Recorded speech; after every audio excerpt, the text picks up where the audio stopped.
Talk the Kēki, not in Iran.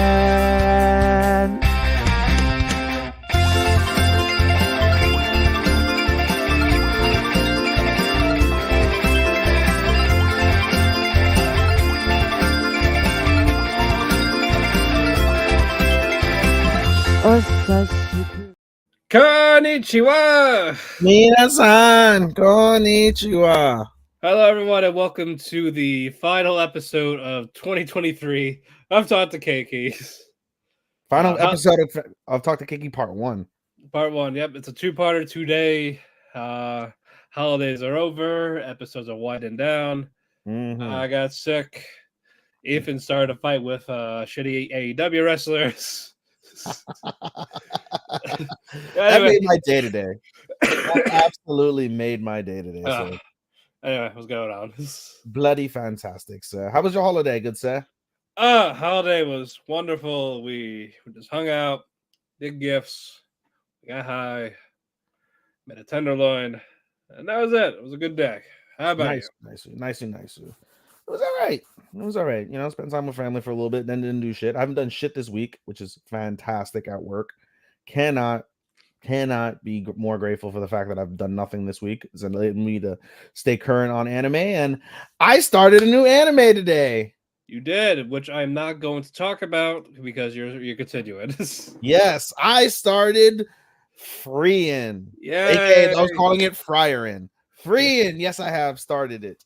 I've only gone through the first couple episodes, but funny enough, it already won 2 of my awards. Just off of the first 2 episodes, it won awards. Good. Loved it. I would love to have seen enough of it to like being able to put it on my list. Unfortunately, I will not. I will. You'll have time for the second half. Yes, I'll have time for the second half, and that will probably make my list. Actually, no, you're right. I wouldn't be able to put it on my list anyway because of the fact that it's continuous. Yes, it's a continuous anyway. So it probably will make my list depending on that. I'm trying to think of the other awards I could have given it. What is it? Adventure, drama, fantasy. Not drama. Not fantasy. I only saw 2 episodes, but I would automatically know it would win my adventure. Do I make that bold claim now? If you saw the 4, maybe. I only saw 2. I can't. Son of a bitch. All right. Maybe you'll have time for when we do the annual. Maybe it'll be in your top 5s in some of those categories somewhere. So funny enough, I didn't do 5 this year. I only did 4 because I only took the 4 that qualified for the awards and I put them in rankings. As a fade, I could have done that, but for all I know, stuff from other shows were probably better compared to the other seasons. Yeah, that is fair.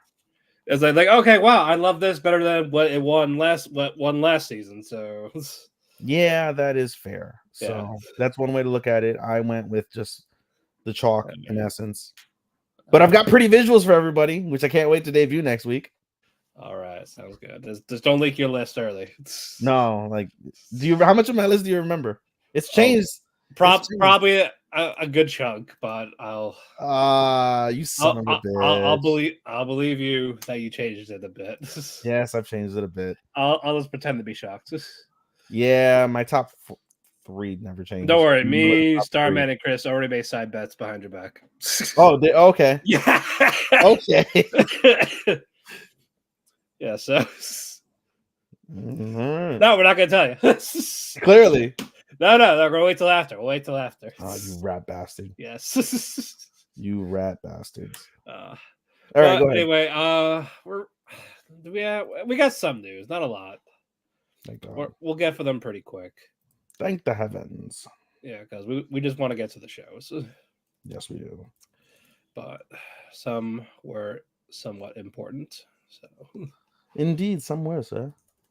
Alrighty. You are Miss Servants is getting a TV anime in 2024. That was like another May type show. Hopefully, it's not another wholesome mate. It probably is. Oh God. It looks like it's a comedy, romance subtext. We'll see. Oh, you sound so bad, sir. I know. I'm terrible right now. Returner's Magic Should Be Special is getting a season 2. I don't watch that. I'm pretty sure someone else does. Cool. Chris, like watches everything. Yes. How Do Girlfriends Who Really, Really, Really, Really Love You is getting a second season. After the finale, which we're going to talk about later. Yes. So good for that. Yes. Nijian Animation is getting a second season. I don't know what that is. So who cares? Forbidden Deductions is getting a season 2. Yay. Yeah. I was like, there's fucking more. Of course there is. What the fuck? It wasn't that bad. The finale I know, but still. The finale was all right, damn it. Yes, it was all right. Let's see. The story of an exploration hero who has worked up his way up from common people is getting a TV anime adaptation. Uma Musume Pretty Derby is getting a movie for May 2024. Welcome to Japan, Miss Elf is getting an anime adaptation. And finally, Jujitsu Kaisen will get a season 3, which will cover the Cullen game arc. Enough. Yeah. As a reward for the map employees, they get a 2-hour paid vacation for all their hard work. All right. It's extended lunch. Yes. Paid, not unpaid. They don't have to sleep in the office for 2 hours. That shit, they might collapse in the office before they make it out the fucking door. I wonder how many walked out once this was over. Gotta think a bunch, right? I hope so. You gotta think a bunch, right? I know you gotta pay me 5 times the amount you pay me now if you want me to stay here. You ain't motherfucking lying. All right, let's just get to these. Let's get these rather quick. Yeah, all right. I'll start off. Cowboy Boys. 1 week hiatus came out. I'm really disappointed by the show, and I'll talk about it. I guess later. Cowboy Boys. It just I was excited. I'm like, oh, a music anime. No, just didn't pique my fancy whatsoever. But in any case, the penultimate episode after a week delay came out. Basically, long story short, I'm just running down fairly quick. Tenshi apologizes to his friend. His friend told him to fuck off. You don't want to hear none of it. And he's only concerned about himself and winning. And that puts Tenshi in a depression. And as they go out to sing, Yazawa's super, super straight face. Like he's so focused, but he loses focus immediately when he sees his mother in the crowd. And so he fucks up a part because he saw his mother. And Tenshi just stops singing altogether. He's just like, and he's like, why isn't my voice coming out? So that fucks up things and puts everybody like on edge. They end up getting last place in like the set piece portion of it. It's like I guess a multi-part event. So the set piece part, they got last place. They sucked. It was bad. And basically we see the return of well, first off, before we see that return, we get one of the guys who was talking shit throughout like the season, talking shit to the boys, and he's just like, oh, like he's like, he said, get your head out your ass, like, you know, you're sullying the competition with your shitty performance. What the fuck is going on? Like, you guys work so hard, don't fuck it up now, basically is what he said in all those nice words without saying those words. And we see the return of IT-kun. And IT-kun brings his little robot and he does his own little thing to cheer them up. Yay, I'm here to see you, da-da-da. And so while that happens, basically Sensei goes over to Yazawa's like little dorm, because I guess they're in dorms for the night. Goes over to the little dorm and has a conversation with him. And, you know, eventually, thanks to the Robot-kun, he's able to get into the guy's dorm room, which is kind of creepy. And so basically he's like, tell me what's going on. You know, like, I need to hear like why you fucked up. And he's just like, oh, the pressure. He basically says the pressure, everything got to him. And Sensei, to his credit, was very direct. He's like, listen, sucks what happened, but we're going to make up for it. We're going to be okay. He's like, listen, at the end of the day, he's like, music is the best form of expression. It is the freest form of expression.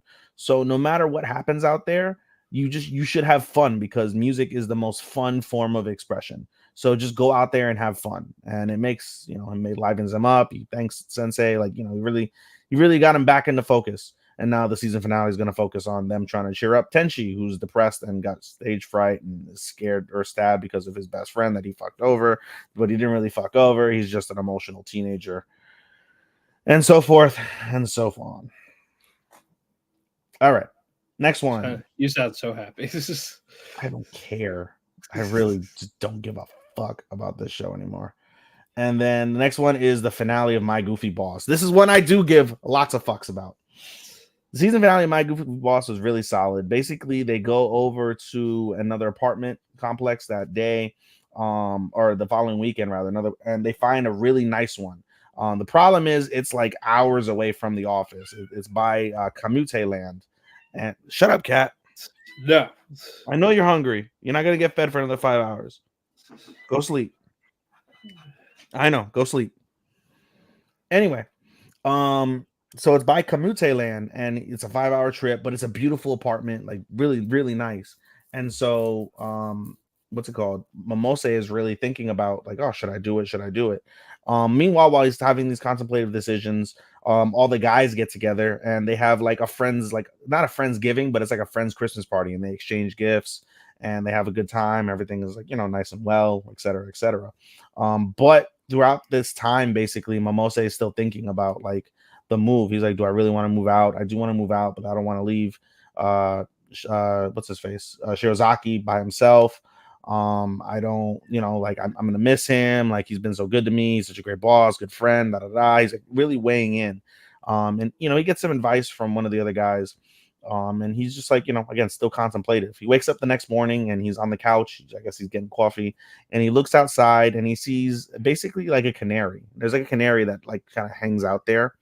And so he looks at the canary, his eyes brighten up, and he's like, oh shit, I'm gonna make the call.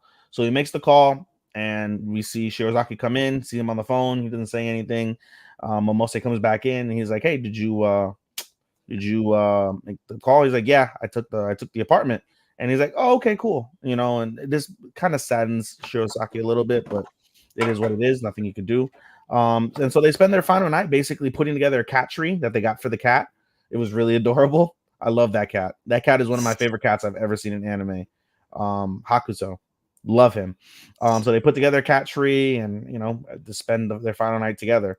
The next morning, they finish packing up. And as Momose is about to leave the door, Shirozaki stops him, like literally grabs his leg. And he's like, like, I'm sad you're going. And he basically tells him, like, I'm sad you're going, but, no matter what, like, I'm always going to be there. No matter where you are, no matter what's going on, I will always be there and I will watch over you. And it makes Momose cry because, he's just so happy. He has such a good, loving boss and friend. And at the end, Shirozaki is like, all right, well, as Momose is crying, he's like, hey, stop crying. You're not going to be able to get on the train, thinking he's going to go to Kamute Land. And Momose is like, huh? And he's like, yeah, didn't you get the property by Kamute Land? And he's like, no, I didn't get that property. And he's like, when I was staring outside, I looked where the canary was, and there was an apartment next door to you on the other building across the street from you. And so he runs over there, he gets his keys, he opens the keys, and he's got an apartment directly across the street from his neighbor where they could talk to each other on their balconies across the street. And the series ends with them becoming neighbors, which was really cute considering. I was really happy seeing that ending. I didn't expect that. I was like, wow, that's talk about a misunderstanding, but it was very cute. Really, really cute. Even the cat, even Hakuto was just like, no, don't leave. Meow, meow, meow, climbing on him and shit, trying to like grab him. It was a really adorable. I love the fuck out of My Goofy Boss. I loved it. I wish I would have recommended this to you so goddamn bad. So bad over Forbidden Deductions. You would have loved this. This would have made honorable mentions. I'm almost certain it would have made your honorable mentions. Probably. Yeah, probably. Fuck. We all make mistakes. It's okay. Fuck. You don't got no other anime that you caught up on? Nothing to like not watch? I finished God App. This would have beat God App. No, I'll get to God App later, but all right. Is that it? That's it for me. Oh shit. Oh, do you want me to give a rating for this? Yeah, you can do your ratings. Oh, I love this. This is easy 4 out of 5. Easy All 4 right. out of 5 for me. Low 4. I give it a low 4, but an easy low 4 out of 5. Thoroughly enjoyed it. Love the slice of life aspect of it. I'll talk about it more later. Hint, hint. Alrighty. Wink, wink. Okay. I'll do my only penultimate first. Shut in Vampire Princess. I really wish we had a finale, but of course they took their 1 week off. Mm-hmm. Nelia and crew, they're trying to figure out their plan to get to the Daydream Paradise, where basically the rumor going around that they're doing human experiments to people in this building. So basically they want to go there to free the people being used as ritual sacrifices for these experiments. Mm-hmm. Because, fuck humans for doing this. And they're also doing this to steal core implosions, which is like the vampire's abilities. And outside of that, they want to use vampires as slaves once they're done. Mm. So they got their plan while Kamari is thinking about omurice, not paying attention to a word they're fucking saying. Priorities, I get it, but hey, omurice, communication. Yeah, she wanted the salmon one and whatever the other one was. All right. It's like, well, were you even fucking listening? It's like, nope, Not at all. While the other one was sleeping. Not at all. Yeah. They make their plan, but what you call it, Abercrombie and his men, they are there. Sneak attack, surprise. Because the war. You said Abercrombie. His last name's not Fitch. No, there's no Fitch. Blame. Yeah, from the illustrious General Warblades, found their location. They're fighting. They're getting their asses kicked. Vilhais gets stabbed with a foot knife. It's like, God damn it! Why does Vilhais have the job every fucking time? Not Vegeta's, not fair. But Sakuna arrives with Kamari's army. Like, hey, I'll fight them, distract them. You go on ahead. So Kamari and the crew, they're going to the Daydream Paradise. But unfortunately, Sakuna failed to hold off the enemy. All the guys got their asses kicked. And they're like, oh yeah, well, if they go there, they're going to meet this general. And then Sakuna's like, you mean that one, right? He's like, yeah, why? Oh, I killed them. Oops.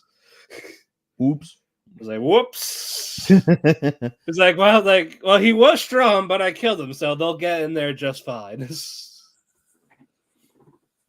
We get there, where they're looking around, like, oh shit, yep, they're definitely doing some human experimentation here.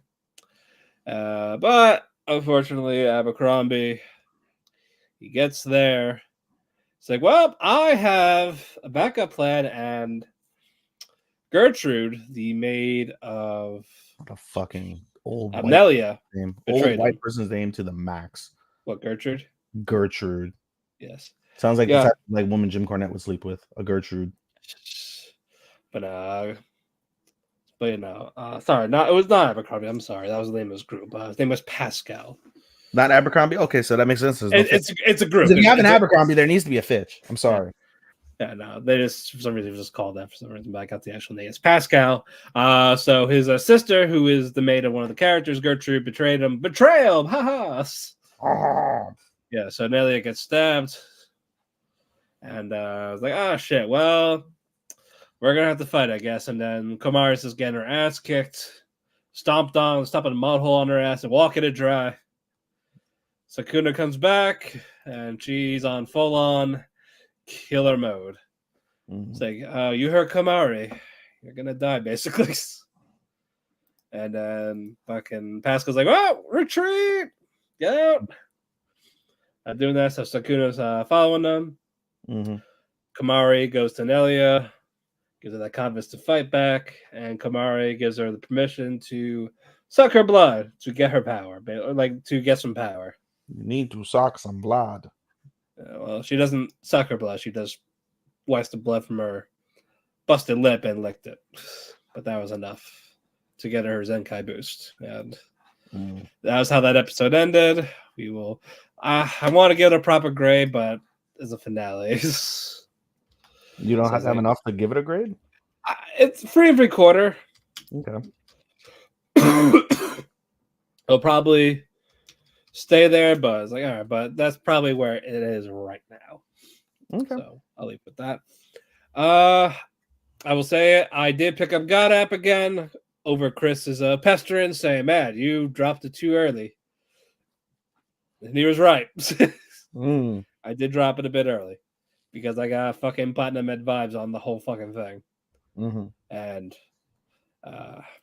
this is better than platinum end. Aside from the animation, I do like it better. Okay. Characters are interesting. I'm not gonna go through. I'm not doing a whole review because it's like fucking 9 episodes I had to watch in the course of a day. Yeah, no. So I'm not doing that. Ending is weird because Goro looks like he did get the godlike powers, and he was making almost all the other candidates disappear, like from existence. Okay. And he was gonna go. Yeah, and then he was gonna go to Rio, the one in the wheelchair, and then she just grabbed him, saying, "No, my wish is mine and mine alone." Did something to make him stop doing what he's doing, and then he disappeared. He fucked off. As a fate, do we have just new god candidates? Those are no longer gods. Like they're not going to qualify for gods anymore. Like it's going to be new characters for season 2, or is it just going to be a continuation of what we got? You got to stick around and find out. I know. I fucking know. Not great, not perfect, but I did like what they're trying to go for. So for season 1, I will give it a 3.5. Did not make your list, did it? No. Okay. Yeah. No, there's no room. Makes sense. But it's not a D anymore. Now it's a C, flat C. It's like a C. Yeah, it's like a C, flat C plus. Yeah, okay. Exactly. Okay. Protocol Rain. This is gonna be another quick one because what the fuck. But it's time for the video. It's time for the finals of this game tournament. Fox 1 against Owl's Nest. Obviously, Owl's Nest is kicking their ass for a little bit. I got to the point. Well, sorry, before that, her manager, yes, you. Her manager is like, nope. What did I say about participating in these silly game tournaments? You're not doing it. You're not allowed. I forbid it. Forbid. She's like, you know what? Mind your fucking business. Fuck off. It's like, I'm doing this. I'm doing this for them. Fuck off. So she gave it the slip for now. Time for the teams. Fox 1 got like 5 points, so it's 5-0. He needs 7 to win. But they're like, fuck it. You know what? I'm gonna actually get the fight for my sister and all this. And then you is just like, you know what? I'm not hiding under the mask anymore. She rips her mask off to reveal herself. I'm me. Like, you. Yes, I'm you. But she doesn't reveal that she's Explosion Kun, his Shun's childhood gaming friend. But no, I'll tell her like who I really am. I am you. So and you are me. So it's like what the fuck? Come the fuck on. But anyway, Shun gets his confidence. Boom, boom, boom. Shun's team wins. Victory for them. Naito's just like, oh, I knew you could do it. You are my rival. You're actually my rival now. So, all right. So I'll see you around, kid. Yeah, all right then. Yeah. So Fox 1 is officially pro for the esports. The sister is finally in rehab to walk, even though she can walk. It's a psychological shit still. But that's all's well that ends well.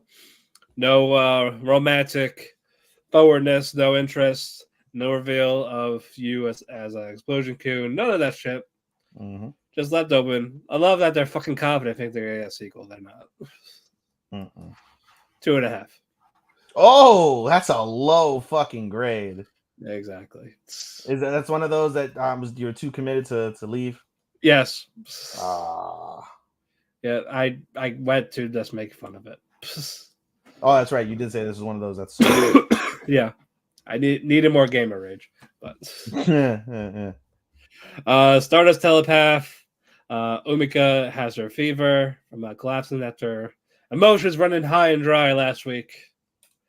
So Haruno, Raimon, Akiyuchi, they all go there. They go take care of her.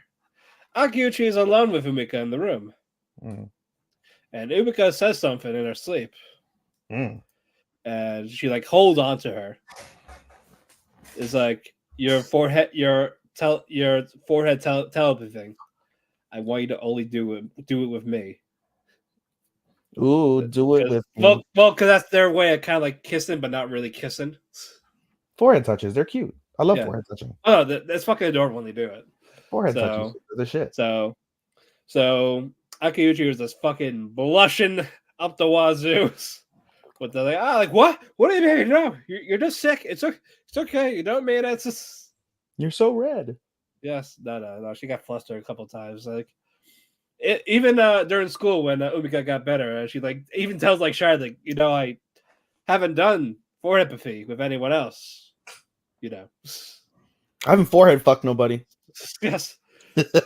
Like she hasn't done it with anyone after that claim. Like, nope, I only get him. Damn it. My forehead. Yes, because it's like, what the fuck are you talking about? Don't worry about it. Yeah, basically, it's like, don't worry about it. So it was just that nice moments. They got their goals for trying to be an official club for next year. Basically, Umika wants to get better at talking, so she's actually been practicing. She's even like reading loud in school, like during the class readings. Like there's actual progress for her. So I was like, good, you go, girl. But what would you call it with Akiyuchi? Her forehead is still hot. Like maybe she has a fever, but no, it's just she's thinking about Umika. So it's like, yes. And they do their final forehead empathy, and they talk about how much. Then they solidify like they want to go to space together and all this. Very sweet. Mm-hmm. 3.5. I think I wanted a little more Yuri, like maybe one kiss. Yeah, because it is a Yuri show, but it's very wholesome. I like the famous space, like the bottle rockets, how they do it. They even give you like tips on when you make a bottle rocket at the end of the credits, like at every episode. Like, when you do this, make sure it's this. Mm. So like, oh, okay, so they're actually teaching you shit. Teaching you how to blow yourself up. All right. Exactly. All right, Dr. Stone wannabe. Just get mustard seeds and some other shit. You're good to go. Oh my god. Like 3 3/4 for this one. I liked it. I would have liked a little more in the girls love category, but for a wholesome sci-fi with a bit of comedy, it worked. It definitely worked. No regrets. No regrets, exactly. Dark Gathering, my final from the summer. All right. A bit of a cliffhanger, but it's a safe cliffhanger. Like they played it safe. I don't know when we'll get the season 2 because chapters are still not that many left to adapt it. But basically, Yaoi, she has all of her 7 graduates, and now it's time to put an actual plan into action.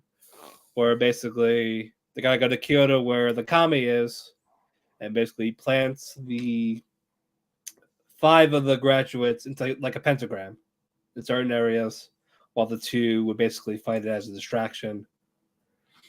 And if they could do that, they can kill the Kami. And basically, this whole episode was about Yaoi's telling like, hey, I know it's dangerous. You guys are probably going to die. We're probably going to die on our way there because we don't know what the Kami's going to do. So if you do not want to go, I understand. You don't have to.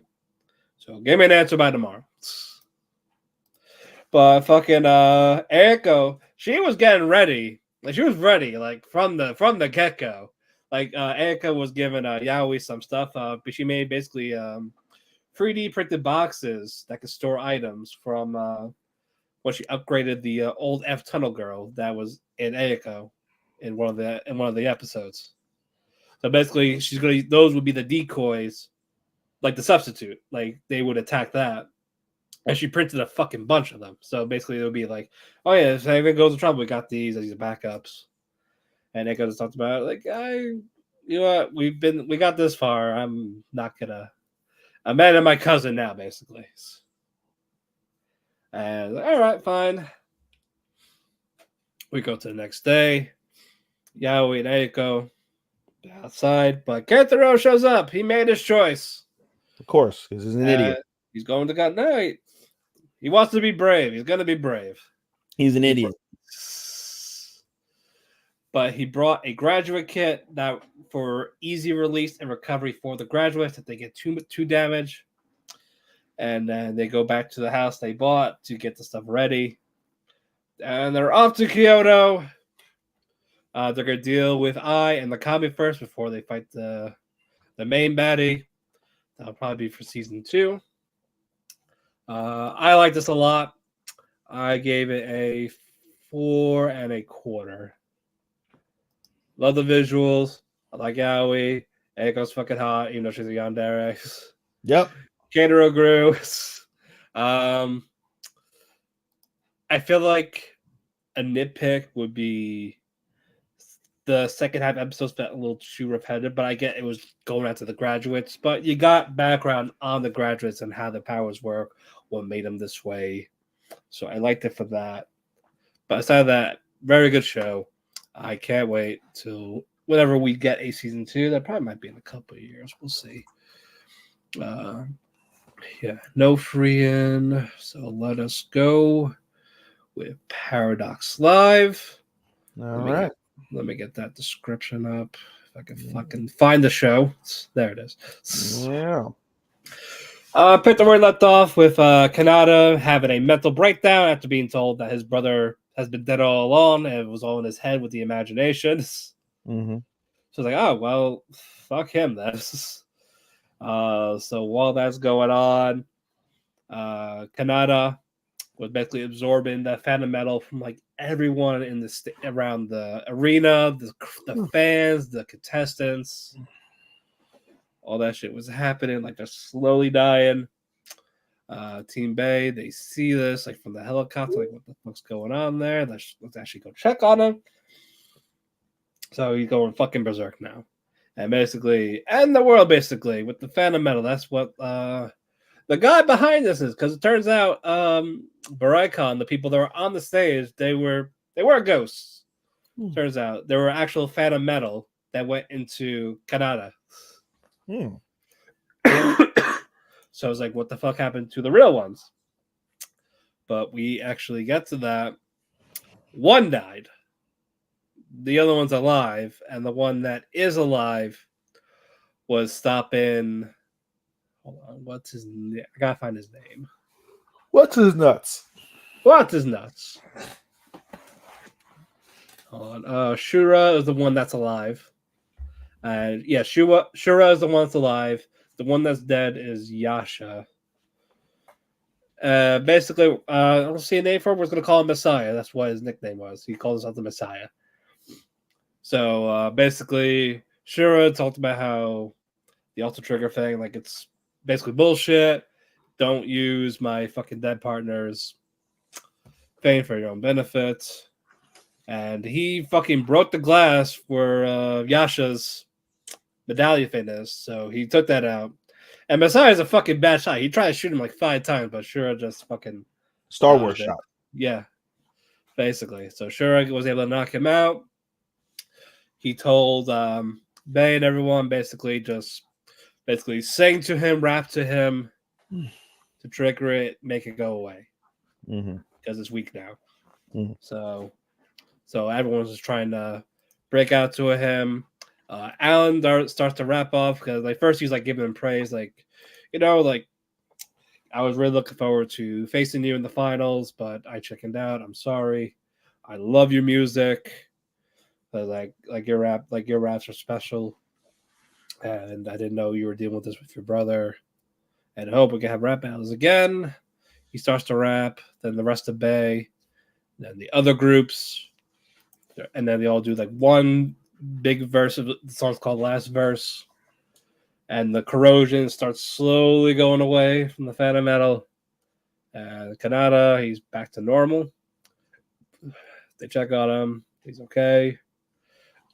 And basically, the after credits is basically what's our lives now. Hold on, let me get that one group name. Akanatsura, they're hanging out at the ramen shop type of thing. Like, man, I can't believe we got told to shut up about what happened with fucking the Paradox trying to nearly kill everyone. Oh man. Yeah, so again, I was like, man, like, I didn't know like the guy was alive. Oh, didn't you know? Shura You better is call actually the chef of the ramen shop that they go eat every day. It's like, Cast Whiskers, I'm actually very happy about their group because they actually get to keep the bar. Basically, it's like, okay, I know we tried to kill you as the fans, so if we pay off your debt, you can keep this. You can live here. Cool. It's a little secret. They'll keep it between us. So Cast Whiskers get to keep their home, no debts, no monthly payments, type of thing. So they get to live there for free forever. So I'm happy for them. Bay, they want to do their basically focus on more of their work. And at the end, after the credit, you see Kadada, the old abandoned area, and he actually made another image of Nayuda. Again, Naito. a little older, but like he's like talking to his brother again, even though it's just another image. It's like, that's nice. Let him have his brother. Why not? I give it 3.5. I did enjoy it. My big complaint was I wanted more music because I got it for the first 4, and then just here and there. Like I want to see like actual rap competitions. Like they get a song, they get a song. It's not coming. Yeah, even if it was just like a minute, like a minute or two, like not a whole song. It's like come on. But I like the characters, like all the interactions. And I get 5 new bands to listen to, so cool. So it wasn't a waste. All right, as long as it wasn't a waste. Exactly. I highly doubt we'll get a season 2. So, and that's it for me. You do Villainous last week, right? Yeah, that was done. So the only one you don't have left is Vexcations. Yes, and I'm just gonna do a quick thing when we do our. Actually, no, I'm just gonna leave it. I'm just gonna leave it as is. I'll just give it a grade. You don't get to give it a grade. I'll just give it a grade because it's all awards next week. I want to just focus on that. All right. I mean, if that's the case, and I already know Kawagoe Boys isn't gonna rank anywhere, I'll give it a 3.5, 3.25. Right. I'll give it 3.25. All right. Let's get to some of these. Let's start with Dead Mount Death Play. A little disappointing, can't lie. Go ahead. A little disappointing. Give me a moment. Pull it up. Yeah, right now it's like continuing the fight with Polka. Well, Corpse God and I keep forgetting his name. Who? Civil. Yeah, Civil. You can call him Raz. Homeboy is Raz now, not Polka. Yeah, Raz and Civil. Yes. Yeah, Raz and Civil. I mean, there's a lot of back and forth across the entire plane, but basically here we'll speed run this one. Basically, Tsubaki manages to convince the fire-breathing bug and his cohorts to stop their rampage while he kind of like gets their vengeance for them. Basically, does that make sense? I didn't really get the whole gist of that thing. That's what I pulled from it. Tsubaki's conversation with the fire-breathing bug. He's like, it's like they're like working together now. Yeah, in essence, like now they're in cahoots to try and like achieve whatever the fuck they want to achieve, whatever that is. Right. But the majority of the episode really focuses on Riz versus what's it called? Civil. And a good back and forth. And basically Riz, aka Polka, gets like he's fed up with this shit. And so he calls upon some friends to help him. Not his normal human friends. No, he calls on the dead sorcerers that he killed before he was killed in his past life. Yeah. He has their souls. And they all treat him like friends. Thank you so much for killing me. We'll be here for you whenever you need us. Which is kind of weird, but nonetheless, he uses their powers. And basically, they go out and help. What's it called? Polka, aka Riz, and his friends. So they help out Misaki. They help out the other girl with the elementals. They help out the beast-looking girl whose names I'm forgetting. Yeah, Sora and. Sora's the Beast Girl, and Lulu. I I feel like Lulu sounds like correct. I gotta find a picture, but keep talking. Yeah. Anyway, so they all help each other out. It is Lulu. It is Lulu. Okay. And then the crown prince of the previous capital comes and helps Polka, and with their powers combined, earth, wind, fire, water, heart, they defeat Civil. Civil's supposed to die. However, Polka, being the nice, kind soul he is, spares Civil, merely defeats her, doesn't kill her with his like special, special power flame thingy, Right. magic my bobber, whatever you want to call it. And Civil's like, hey, why didn't you kill me? And Polka, aka Riz, is like, I don't want to do you like that. And I feel like, we could benefit from each other. Our ideals differ, but there's something to be gained from this interaction, and your knowledge and my knowledge combined in terms of making it back to the previous realm. So that, that's that basically. Right. And everything is all hunky dory for the most part. The episode basically ends with just there, what's it called? You see Polka just sitting, like he's just staring out into I guess the sky or something. I don't know. And then somebody tries to snipe him. And I was like, what the fuck? And then also for Fan of Solitaire, some fan was like, hey, can I get your autograph? Like, yes. Yeah, that was one of the vibrating bugs that once they woke up, like, oh my god, you're Solitaire. Can I have your autograph? Yeah, I'm pretty famous. So I'm pretty famous, I'm pretty famous. Like, I fucking love him. Yeah, he's great. He's Gentle Criminal, except better. Yeah. Anyway, he has no plan, no powers. He's just going through it. He just goes with the flow. No, I mean, and at the end, basically, Polka's ghost saves the bullet, and that's it. I imagine, and then Firefly's like, is he evil? Is he good? Let's keep an eye on him. Like, and Charlotte fucked her waitresses. Lucky girl. I know. I gave it 3.5.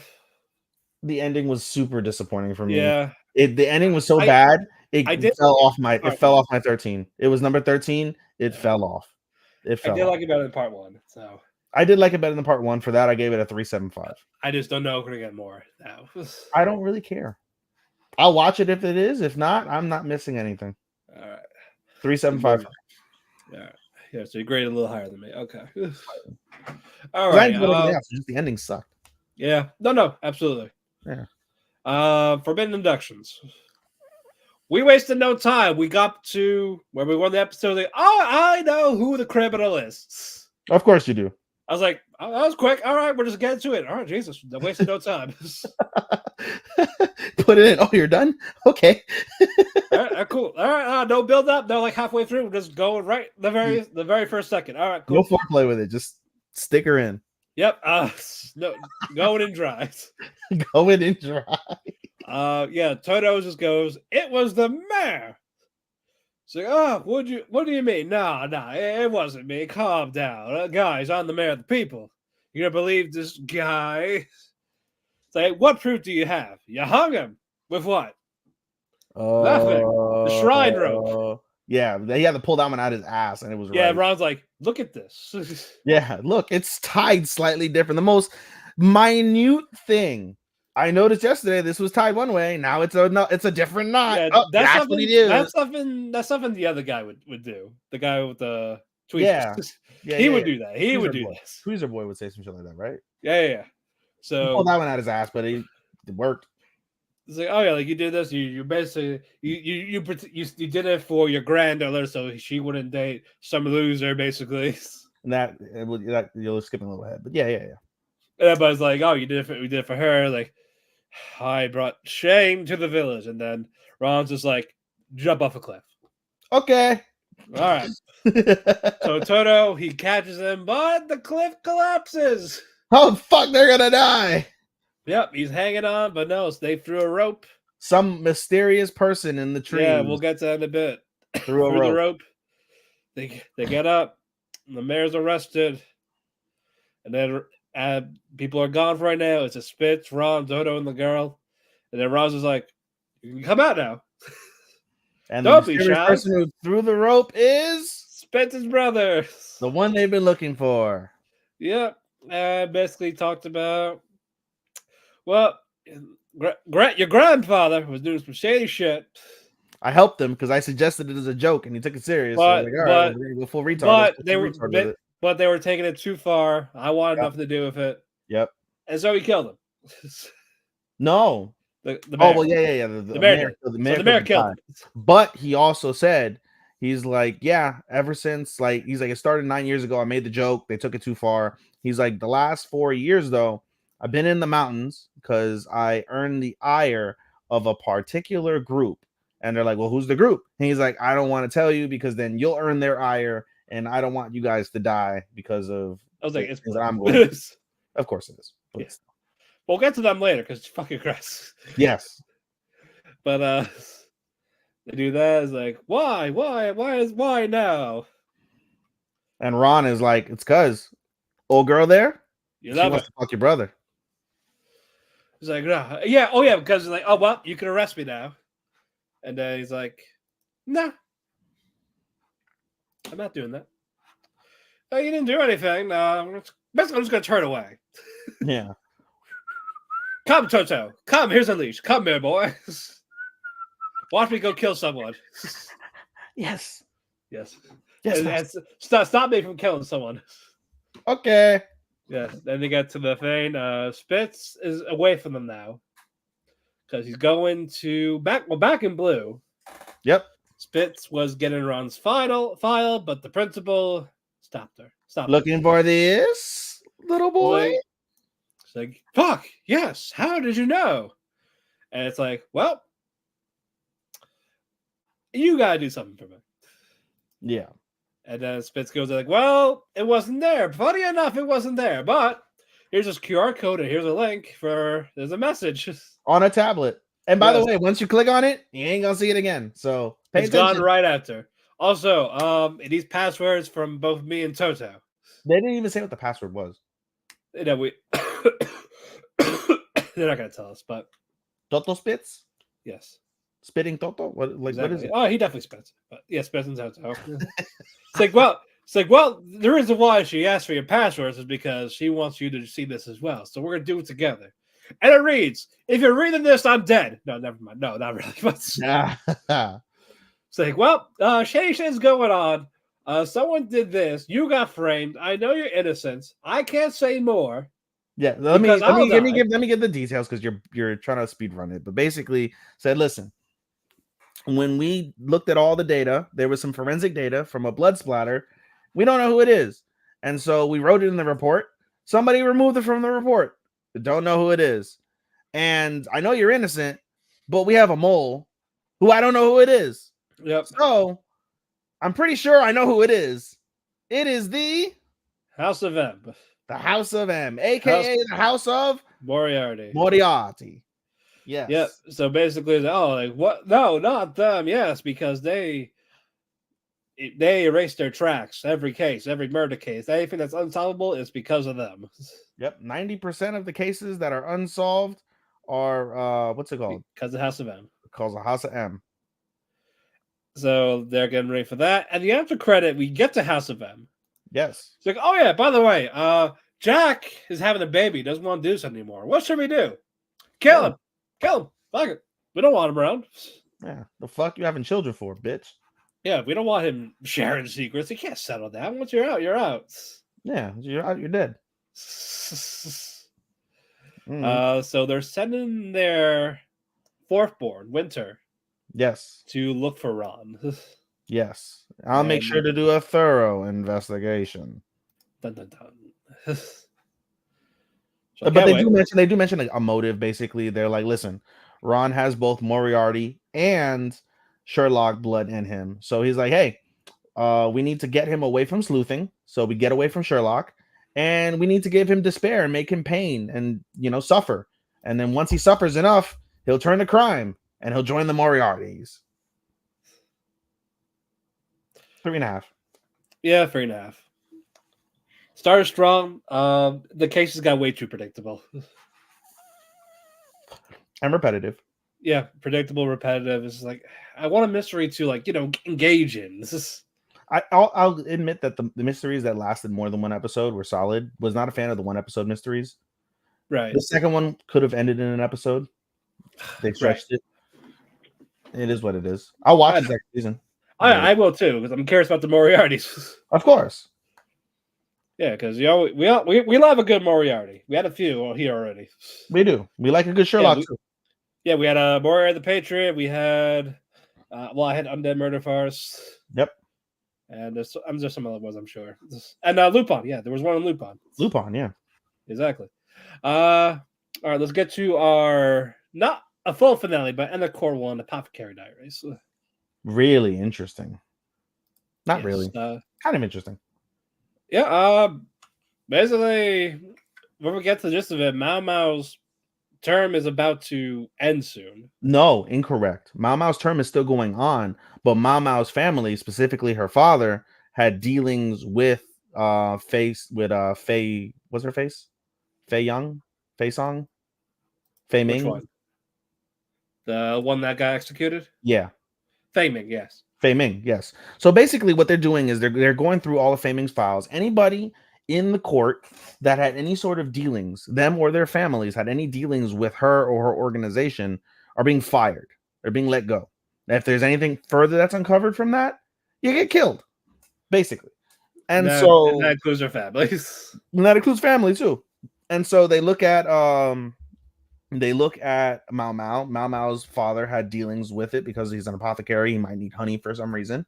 And so basically, what's his face? Jinji he has a choice. He's like, I could pretend I don't know this information and this can get swept under the rug, or I can fire her. I don't know what to do. And his attendant was like, weren't you just using her as a pawn anyway? And he goes, it's the principle, damn it. It's the principle. And so meanwhile, as we see what's her face? Mao Mao, like hearing the rumors from what's her name? The undergirl, the servant girl that she befriended when she always gives the sweets to. I forget her name. Oh, her. Okay, hold on. Yeah, I'm going to. Xiaolon. Huh? Yeah, Xiaolon. Can you give me a nickname? That is her name. It's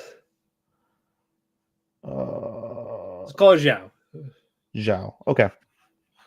So she's hearing the rumors from Zhao and was like, oh shit, that's probably me. She runs all over the palace. She's out of breath. She's about to collapse because it's probably hot. And no, not hot, but she's just hot. Anyway, she finds Jinshi. Jinshi's like, hey, I need to talk to you. Jinshi's like, cool. Let's go to my office. Doing this. I gotta talk to you too. Yeah, I was like, all right, let's go to my office. So they go to the office, they discuss it, and Jinshi's like, all right, tell me why you should stay. And she tells him all the reasons she should stay. And Jinshi says, cool, I appreciate that. You're fired. Just trumped her. And she's like, eh? Trumped her ass. She's like, I want to work, but too bad you're fired. Yep, too bad you're fired. And so they fire her, they kick her out the palace. She goes. Yeah, he read it wrong, and then fucking Jinshi's depressed. Yep, and now he's depressed. He let his favorite future wife go. He's like, oh no, my favorite toy. And we see a little flashback of like when the attendant's like, oh, he's like a child. He doesn't want to play with any other toy. And you see a flashback of him as a child. Like, no, I want that toy. No. So that's how he feels about Mao Mao. Anyway, Mao Mao gets fired. She goes back to the pleasure village. She ends up back at Veridi's house. And what's it called? She just goes straight to work because she's got to pay off the old lady. She got to pay off Baba-san. Exactly. And she's gonna be basically a assistant courtisan to a major party involving some high-ranking officials from the palace. And so she goes and she notices, if you notice in the corner, there's a depressed-looking fellow. Eventually, she makes her way to the depressed-looking fellow to give him wine, and the depressed fellow is like, "Leave me the fuck alone." And Mao Mao's like, "Hey, I've heard that voice. You're Jinshi." It's Jinshi.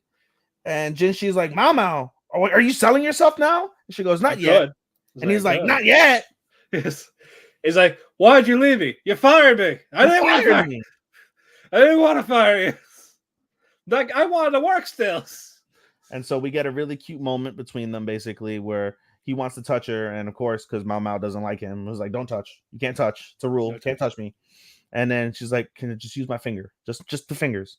Love my fingers. Just the fingers. She's like, all right, fine, just the fingers. And so he takes her fingers, wipes her lipstick, and then kisses his fingers, an indirect kiss. And it was really cute. But Mama Yeah. was like, the fuck is wrong with you?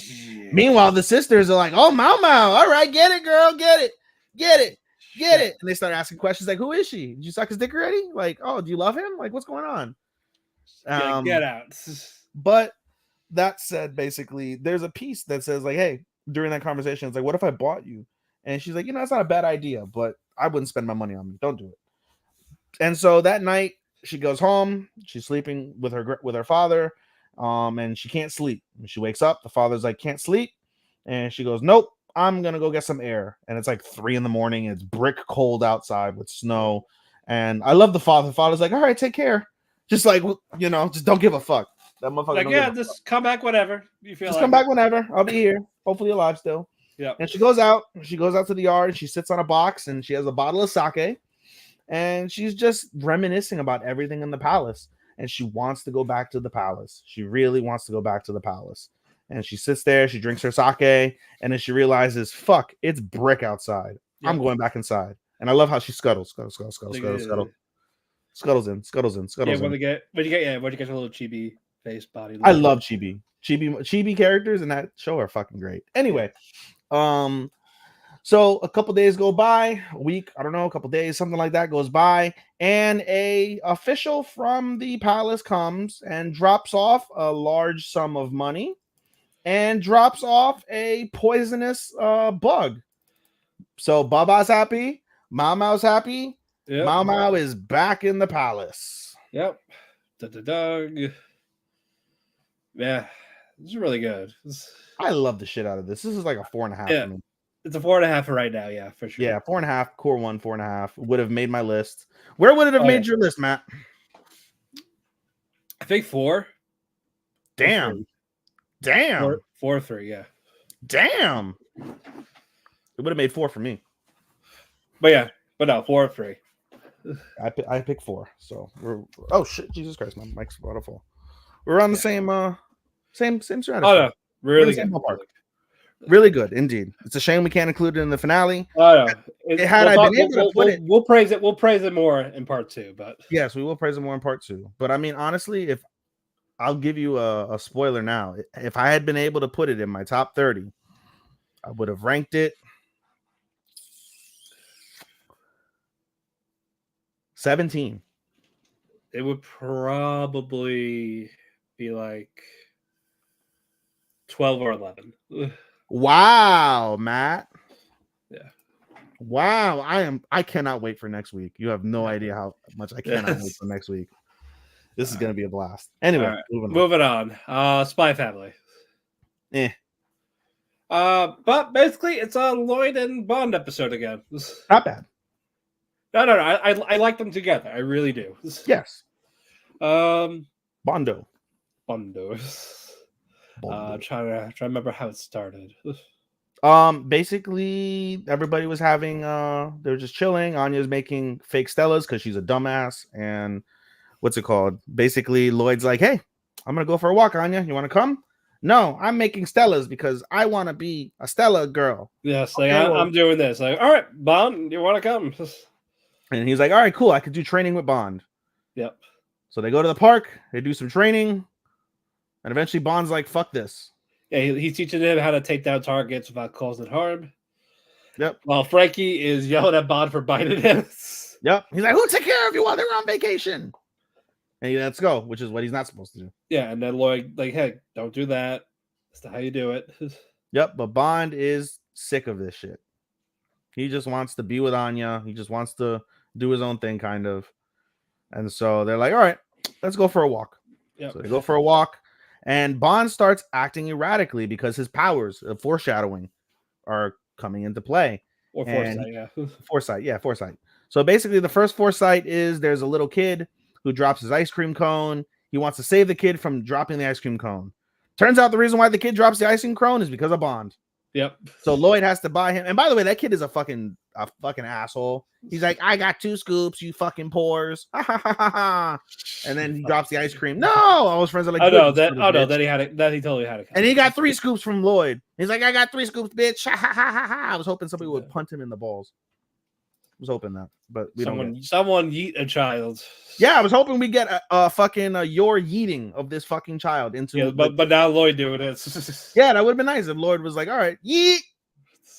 But then we'll have Anya do it, and then Bond will do it. Yep. Second instance of Bond acting up is he sees an old man, and the old man gets truck cooned. Boy, Truck Coon had a masterful week last week. We'll get to later. Yeah, that might be after this. We'll see. All right. Anyway, the old man gets truck cooned. So Bond goes, bites the man in the ass so he doesn't get truck coons. But nobody realizes the truck passed him. They're just like, why did you bite this man in the ass? And so Lloyd is pissed off. Lloyd is super pissed. He's like, I'm going to have to go back to rudimentary training with you. What the fuck is wrong with you? Are you sick? Like, what is going on? Finally, Bond sees a third image, and it's of a woman crying about somebody trapped in a burning building, and there's a large fire. And Bond uses his super nose and fucking bites the chain off of Lloyd and runs. And Lloyd's running with him, and voila, there's a fire. And so Bond goes into the fire. Lloyd's like, why the fuck are you going in the fire? Son of a bitch, I can't let my dog go in the fire. I'm going to go in the fire too. So both of them go in the fire, and Bond finds the thing that was crying out. It was a puppy. It's a little puppy. Adorable. So they get the puppy, they put it in a bag, and they're like, all right, we're good. Psych, can't get out the building. And they're like, well, fuck. All right, well, jump out the window. Only one way to get out the building now. Yeet out the window. And basically they save the puppy and everybody's happy. However, Bond, he's on a roll. Bond is on a roll. Yeah, he bites the other guy. Like, what are you doing? You see the kerosene matches.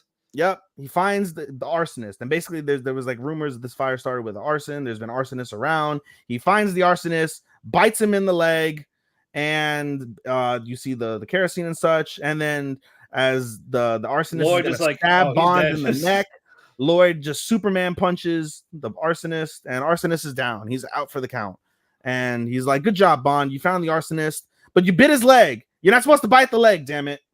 But this is okay. This is fine. Yes. Oh, and by the way, we skipped the part basically where Bond ends up on fire, and they're like, fuck, quick, get water. This is after. Yeah, this was after. So no. He was already wet when he bit the arsonist. Yeah. So after he saves the puppy and he's out the fire, Bond's on fire. So they grab a bucket of water, they dump a bucket of water on Bond. And I like this part because this is Lloyd's actual emotion. Like, not it is a character. It was actually him.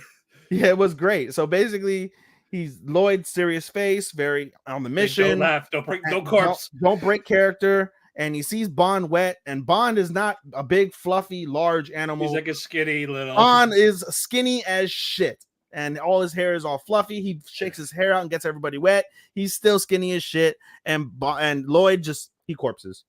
Yep, he's like, nope, can't hold it in. Yeah, he legit laughs, like not a forced laugh, like a legitimate laugh.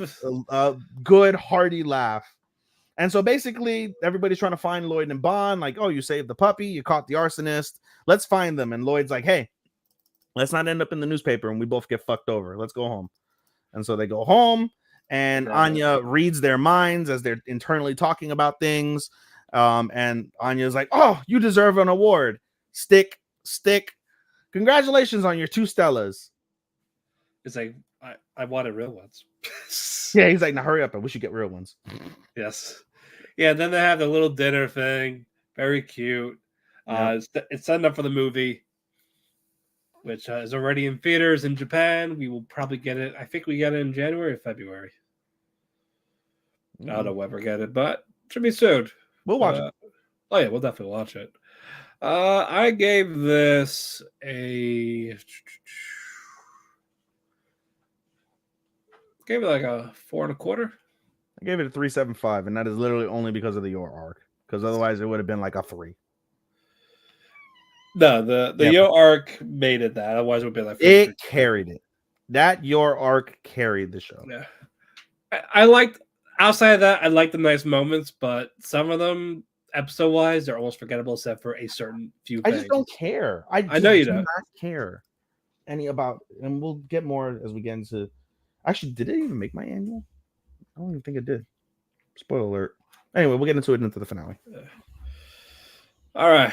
Tokyo Revengers. Oh, good God. How many more do we have? Hold on. How many more do we have? We got Tokyo 100, Paladin, Jujitsu. Let's do Paladin now. Want Paladin now? I'm on Paladin now. All right. Basically picked up where it left off. And in very, very quick fashion, after William got his power up, Yep. killed the dragon. Yep. In like 3 minutes. Yep. It's like, you blue balled me, you bastard. Basically. No, well, it was a little bit more dramatic than that. You know. I know. I thought it'd be like half of the episode at least. Yeah, you would think, right? Like, but it was like 4 minutes. He killed him about 5 minutes in. Yeah. He stabbed him in the neck basically as he was going to shoot the fire, and he blew himself up basically, sliced his throat. But Stagnate is talking to him now. Yeah.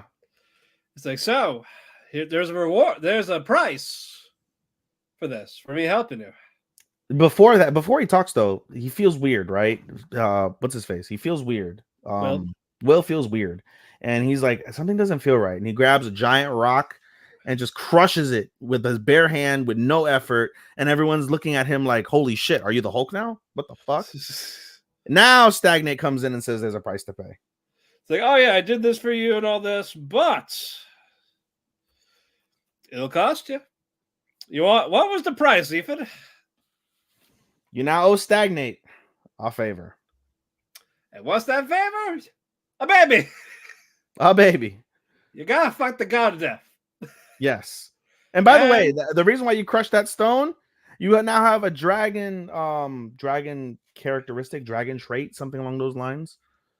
And basically, if you succumb to this trait, you become like the dragon. You become selfish, gluttonous, power hungry, basically evil. Like you will die if you succumb to this trait.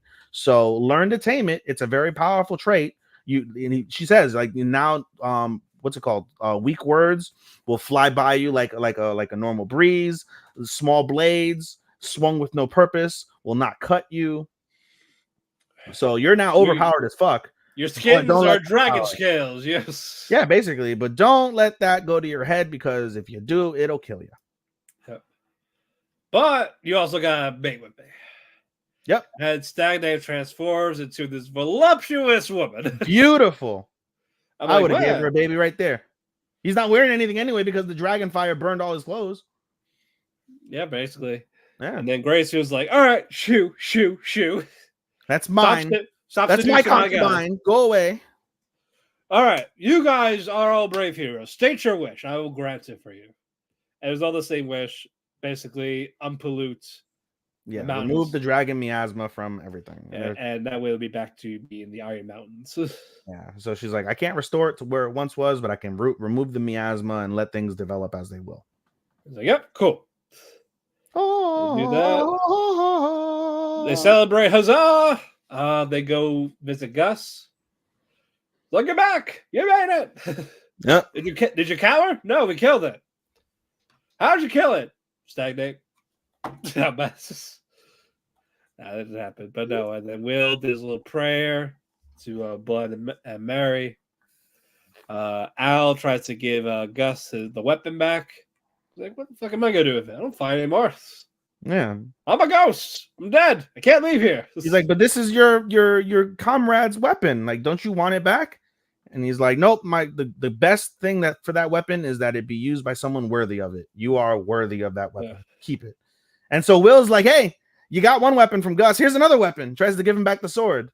And this time, he's like, nah, the king chose you as your sword. Make good use of it. And he's like, all right, I'll use it. One day I'll return it back. And he's like, all right, sounds good, kid. Yep. Then they get back to the village. Robina's did he happy. Crown him? He didn't crown him, did he? No. When is the crowning going to happen? Imagine season 3. If we get it. It's going to be a while because the light novel's on hiatus after this arc. Really? Yeah. Oh, I did not know that. Yeah, I didn't know that either. Wow. I was like, oh, shit. Okay. That makes me a little sad. Yeah, so they get back. Rubina's happy. Like, oh, this is what you killed from the dragon? I'm going to take this. I'm going to write a song about it. Yes.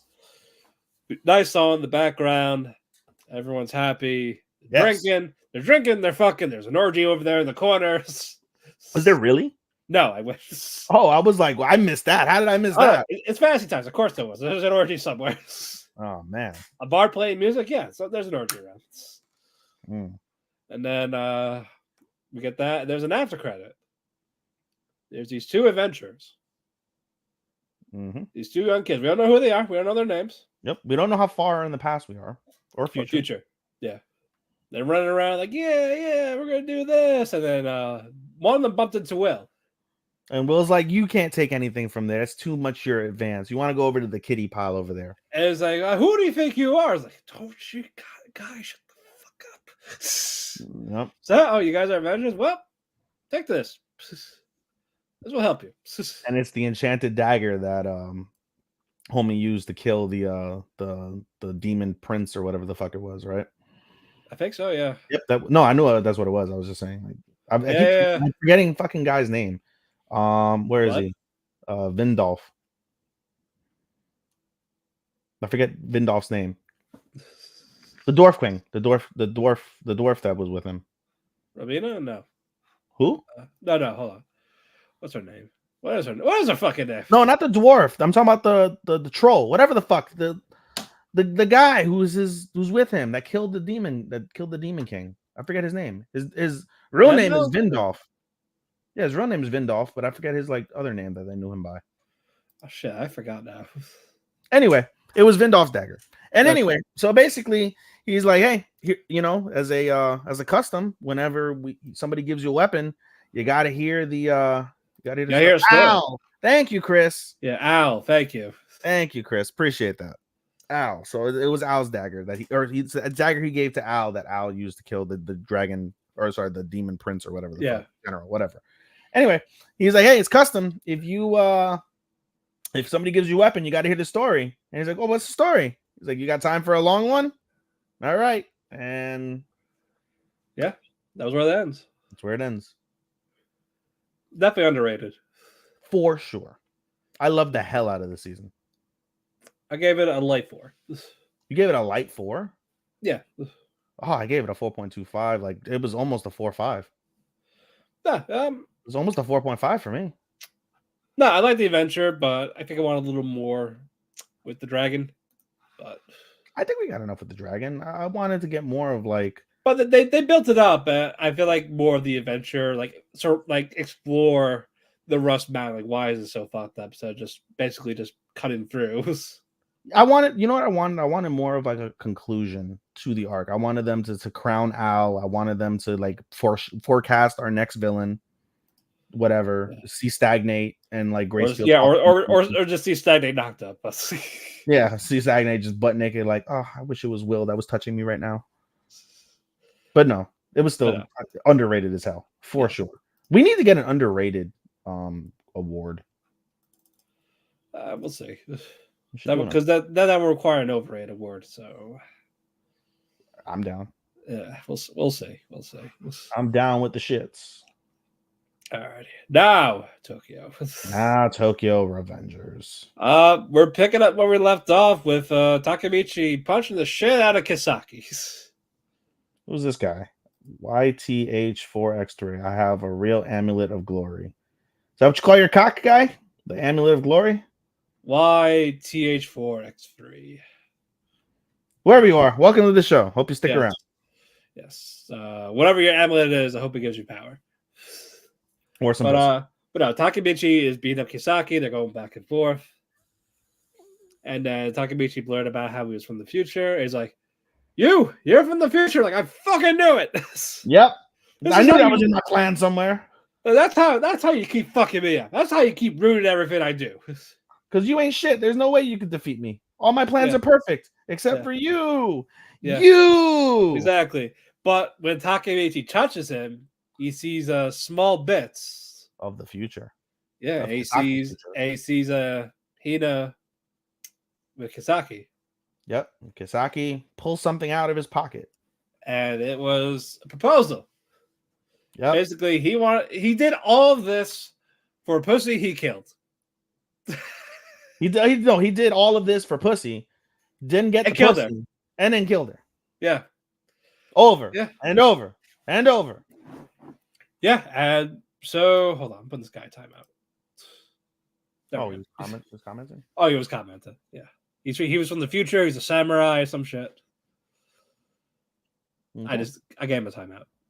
You think about what you've done, you naughty boy. No, there is a difference. Is banned and their comments were removed, so you just banned him. I don't think it said timeout when I clicked on it. I mean, yeah, the symbol on top it says put user in timeout, and that's what I did. Okay. I'm not gonna do it to Chris. I just looked at it. Yeah, we don't. Want Chris. No. But no, he'll be here later. Indeed. Anyway, yeah, Kisaki did all this for Hinata because she was the only one that was nice to him in grade school.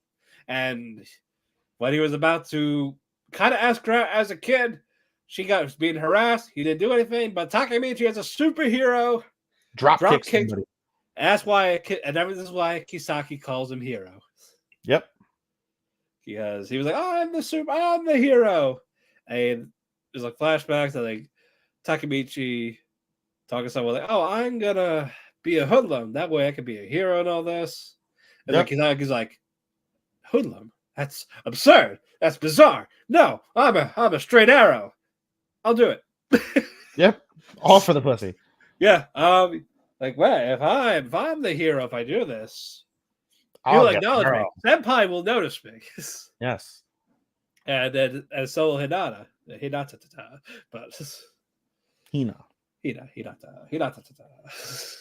Anyway. So you see his character change from being a straight A student to being a fucking jerk. Yep. All that is happening. Then Takemichi's like, you loved her, don't you? It's like, why do you get the girl? Why do you get this?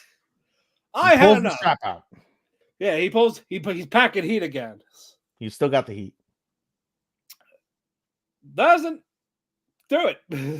He's about to though, when suddenly Takemichi. No, yeah, Takemichi grabbed it and he pulls down Kisaki. No. So he basically, what's it called? So what happened was, you're right. No, you're right. He tackled him after they were talking. He tackled him, grabbed the gun, and he's got the heat now. Takemichi's got the heat. Takemichi's there. He's about to pull the hammer, and Mikey are there. Yep. And so he doesn't pull the trigger, and then basically he's like, "I'm gonna let you go." Yep. And so then they fight for the heat, and then eventually they can't get the heat. Yeah. And then Kisaki's like, "Fuck the gun, I'm leaving. I'm running away. This is too good." Too complicated. I don't want the guy anymore. Nope, I'm just running away. And then Takemichi on his shot foot. You'll never get away with this, copper. And he's like, shit. Adrenaline wore off. Like, let me go again. It's good. It's back. He chases him. And he's like, I know you from the future. Why are you doing this from the future? Kisaki's like, I'm from the future? And what we see, if you pay attention, is that Kisaki stopped in the middle of the road. And he's like, I'm not from the future.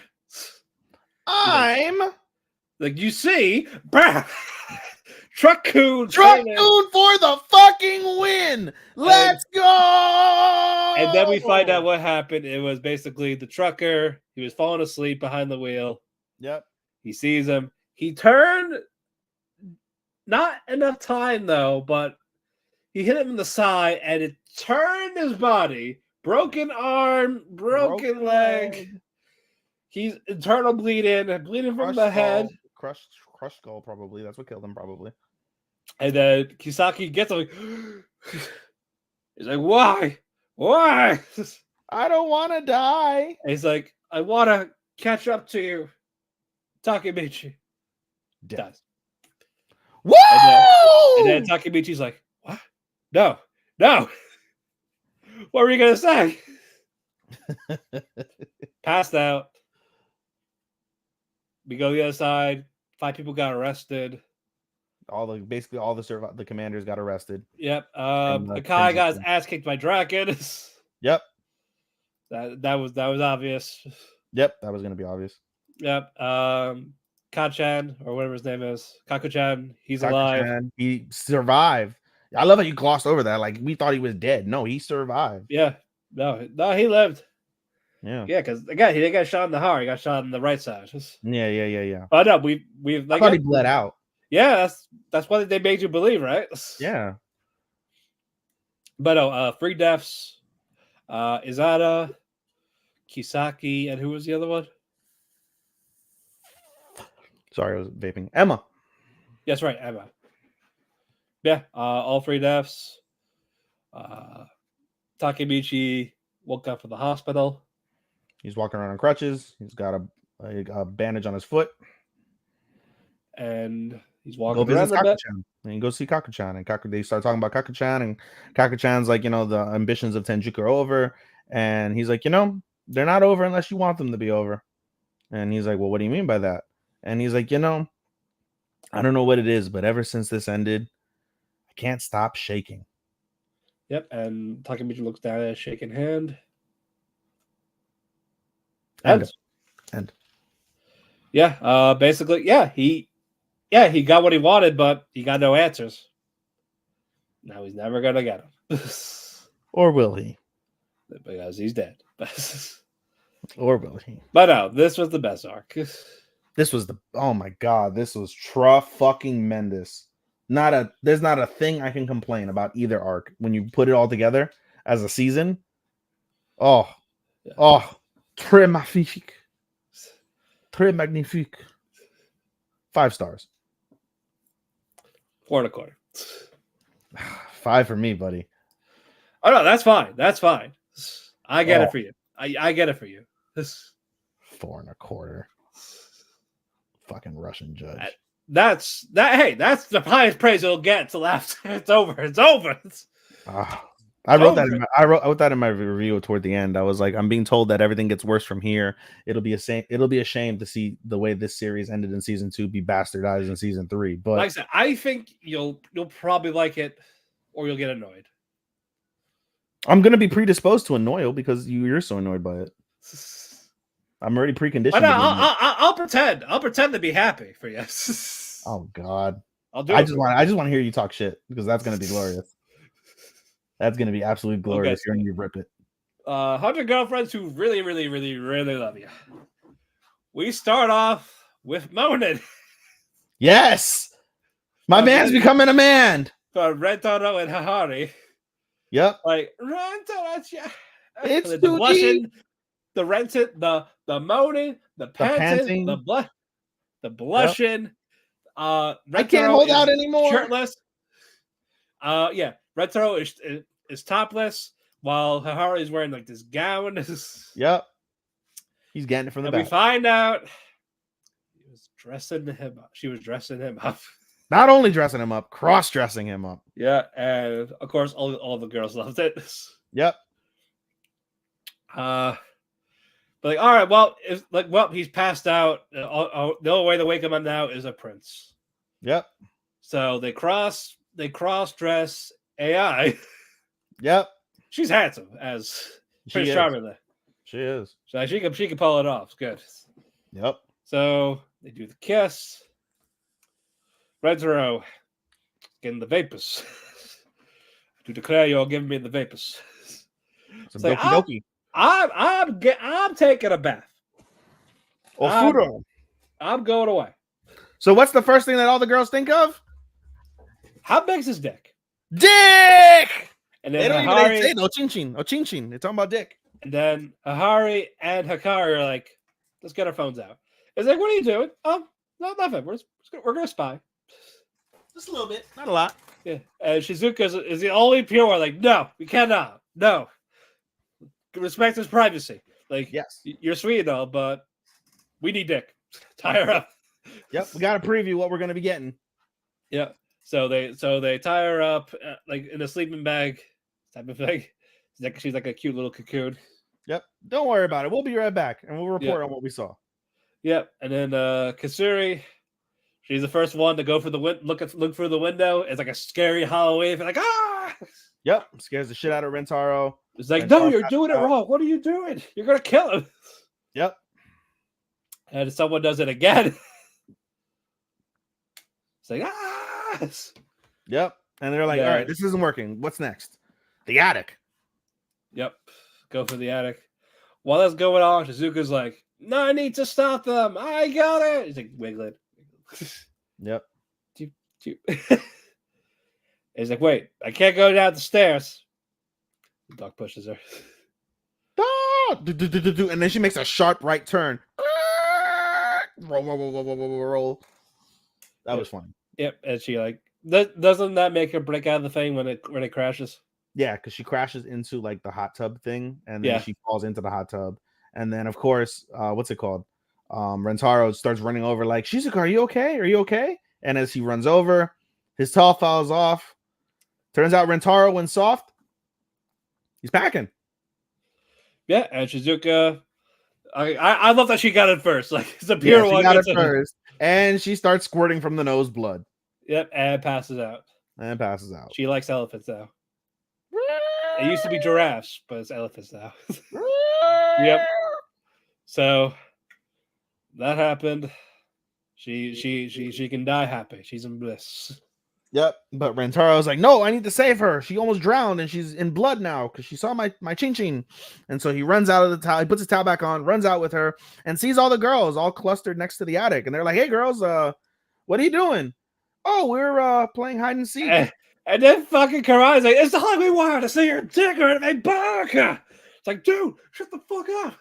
Now all the girls just hand smack. It's like, why you gotta be a generic now? They all facepalm. They're like, fuck. What? And then he scolds all of them. Yep. Like, stop being thirsty. Yep. It's nighttime. It's about to go to bed. Yep. Rentaro can't sleep. Oh, no, Rentaro's asleep. Hakari can't sleep. Yeah, so she like cuddles onto him, which wakes Rentaro up. Yep. And he's like, oh, all right, I guess you do that. And then eventually, she turns over and starts making out with Karai. That was fucking hilarious. They're scissoring. They're scissoring because they're like rubbing their thighs against each other, which means that they're rubbing. Yeah, they're rubbing pussies on thighs. They're getting it in. So Rentaro lets them deal with that. Yep. He goes to Hahari's room. By the way, you skipped a part that is pertinent to this. Basically, prior to that, he goes originally later on after the cross-dressing scene, and he's woken up. They're all playing Old Maid. I think they're all playing Old Maid, and all of a sudden, Hahari is like, "Fuck, I got to do something. I'll be back. You guys enjoy the game without me." And but that's where I was getting to. Who's getting? No. The thing happened after that. Okay. Yeah, this happened after the fact, before the shower. And so basically, Rentaro goes over to see Hahari, and Hahari is in front of the shrine of her former lover. And Rentaro asks like a serious question, like, there's been no shortage of men, I imagine, that's tried to get with you. Like, why'd you stay single this whole time? And Hahari is just like, I couldn't let go. I couldn't not ever think that I would never be in love. Like, it was just so real. Like, he gave me so much. Love again. Yep. And then basically Rentaro, to his credit, is like, listen, you're my girlfriend now. So, which is so odd to say, but you're my girlfriend now. And I promise to love and cherish you. And if anything whatsoever feels off on either side, open communication. Let's talk about it. Let's figure it out, because I really want to make this work. Yeah. And they start like, I don't want to let go. My husband's like, you don't have to. You're allowed to think of him. You're allowed to. Yeah. Like, we'll watch over you together. He'll watch over us, all of us together. Yeah. And like, oh, Rentaro-chan. And they start making out in front of his fucking grave, which I thought was a little awkward. I'm not gonna lie. I saw that and I was like, you're making out with your new man in front of your old man while thinking of your man. All right, now again, as he's going for a walk. Yep, he wakes up. Sees an image of someone. Yep. It's the ghost. It's the ghost of Hahari's husband or man. Yeah, he looks so young in this. Like, he's like a teenager. Well, duh, he was 13 when he died. That's right. And then he's like, no, how dare you? You take my daughter, you take my wife. You're fucking both of them. Who said you could do this? Like, well, no. Like, I love them. I'm probably going to take care of them. Like, look over them with me. I need your help. Yeah. Help me out with this. You know what? Okay. And as that happens, what's happening? Oh, my soul is passing on because you're so perfect. I'm being raptured. Take me away, Jesus. Yep, and he gets raptured. So that's done. Next morning, Rentaro wakes up in the same hallway, like, oh fuck, what the fuck? And he's like, it was just a dream. It was just a dream. Yep. Yeah, Papa. Yeah. Yeah. Now we go to it's school day again. The Hari's like, I'm the new principal. Guess what? Surprise! I bought the school so I can see Rentaro whenever I want. Mm-hmm. While Rentaro is at the mansion again because he wanted to surprise Sahari for a lunch date. Like, oh, she's at the school. And the music's playing as he's running to the school. We get a teaser of who the girlfriends are gonna be. Yep. He's slapping the bitches away with Jesus. Yes, that's right. That's Slap. what the dad doing. Slap. You see the kid. Slap.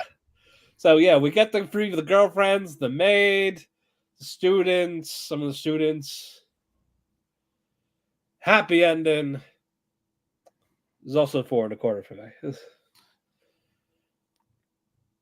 4.25. I'll give 4.25. Very funny. 4.25. It was. Yeah. It was super funny. I'll get to more about it in the awards. Likewise. But no, very good. Exceeded my expectations. So I'm very happy with this one. I believe we have 2 more. All right. Jujitsu Kaisen. Oh my God. I'll let you do this one. All right, puppy. I'm gonna put you down. I gotta get hype. I love you. Get the cat hair off my hands. All right, I'm gonna speed run this because there's not a lot to it. Basically, yeah, only like 3 things. Basically, yeah, basically 3 things happen. They get the conversation with Camo and the hot girl whose name I'm forgetting. I will tell you in a second. So they basically have a more in-depth conversation compared to the one that they had during the prequels of like what led Gedo to do evil. And when it's all said and done, basically she states that her ideal is getting rid of all cursed energy. Meanwhile, Camo's goal is to personify cursed energy and make it really Gedo and Yuki is who it is. Yeah, Yuki. Yuki saying that she wants to get rid of all cursed energy, and Kamo, which is Gedo, basically is like, no, I want to refine it, I want to optimize it. And basically they're saying like, you realize if you do that, like there's very few curses around the world, very few sorcerers around the world. So if you do that, basically you're saying that you're just going to monopolize all cursed energy to Japan. If you did that, you'd be able to basically kill the entire world, including the United States, with relative ease. And he's like, yeah, whatever happens, happens, bro. And they're like, nope, can't do that. But Gato's like, nah, nothing you can do to stop me. And so what he does is he casts like an idol transfiguration, and he's got like some soldiers, which it's not really clear on that point, but basically he's like, yeah, I'll just pick the best jujitsu power people, and I'll have them kill each other, and whoever's left over, that'll be who I mold this power into for the most part. And they're like, no, you're not. So they go to stop him as he pulls out the seal with Gojo in it. They run after it, and instead, using this power, he summons a plague, a literal plague of curses, and we see nothing else after that. Just everything gets engulfed in black. Yeah, Gedo has like holding the box, the curse where Gojo sealed. Yeah, and he's like, "I'll see you around, Sukuna." Yeah, and he says basically to Sukuna, he's like, "I hope you're listening. This is the return of the Heiwei era," and he says this is the peak era of jujitsu, basically. And so it goes to black, and then we see basically the epicenter of where Sukuna's attack was. And you just see it growing blacker and blacker and wider and wider. And you see like different accounts. And specifically the account that matters the most is from like basically the Japanese like foreign ministry. And they're saying like, there's blackouts, like people are dying, people are going missing, like what's going on. And so then they come up with a summation like, listen, everybody, like this is becoming a major issue. We're going to have to admit that curses exist. And it's going to be a big strain, blah, blah, blah, blah. And then we cut to a scene with a little girl who's by herself. She walked a long way. Yep, she was eating a bento. And all of a sudden, a curse comes and tries to fetch her out. Come here. Yep. Like, come to me. He's like, is mom there? Oh, yeah, mother, father. brother, teacher. Come here. And she's like, I don't have a brother. You do And I that? hate my teacher. And then the curse is like, I don't have a brother either. And I hate my teacher too. Okay. Runs over. And as she's about to Giant be curse comes. Gonna eat this little girl. And Yuta saves the day. Yuta is back. I was like, Yuta yes! is back. And so is Rika. Because as the curse is still alive, Rika, from wherever the fuck she is, absolutely blows up the curse. No more curse. I fucking love Yuta here. It's like, hey, you okay? Like, you all right? Yeah. You lost? Like, wow, you walked out yourself. Like, you're a brave kid. Yeah. Like, oh, you can see them? Wow. And she's like, hold on. This covers her eyes while Rika kills the thing. Yeah. I was like, all right, let's get you home. And tells Rika, like, hey, there's no need to do all that. You don't have to do all that. It's like, you don't have to go all out. I did the dirty work, basically. Yeah, like Rika-chan, no. But yeah. And then it cuts to a serious scene now where basically Yuta goes before, I guess, like the elders. The Jujitsus, of Jujitsu. And they basically before that, we thought there was an aftermath of like what happened of everyone. Geto, since Geto is alive, he's wanted on the dead list. No, that's the end. That's the last piece. Okay, I wanted to basically get over the fact that like he's before the elders, and he basically declares to the elders, I'm gonna kill Itadori myself. Now we get to what Matt said, the three major points. They say technically it's five. Well, four. Well, it's 4 to 5. Basically, Geto is technically alive, so he's back on the wanted list for dead. Yep. The principal has a death sentence because he's blamed for helping Gojo and Geto for this incident to happen. Gojo will not be unsealed if they do find him. Yep. And if they do, death penalty basically. Yep. And he's been banned from Jujutsu Sorcery. And Yuji is kill on sight basically. And his primary executor will be Yuta. And the season ends. Yep. And also before that, Toge, he lost an arm. Both arms. What? Both arms. I thought it was one arm. But yeah. No, he lost both arms. Oh, yeah, because me and Chris talking about like, did that happen? Like, I don't remember. I don't remember that either. But he lost both arms. Yeah, because we were confused too. We read this like, what happened? He lost both arms to Itadori. And the season ends basically, the sun rises, and they're talking about the gates during that thing as well. Like the gates, trying to close the gates, trying to like seal and these Yuki, locations. Also, it's like a back and forth. Yuki's like, look at the camera, like at the screens, like, so what will you do? Yeah. And basically the season ends with Itadori going to one of the gates, which is on the outskirts of Tokyo. And he breathes. He's scarred up. He's got a mouth scar from where his mouth was blown open. He's got a face scar from when he was sliced. And he's in full clothes again. And he's very serious and composed. And he claps.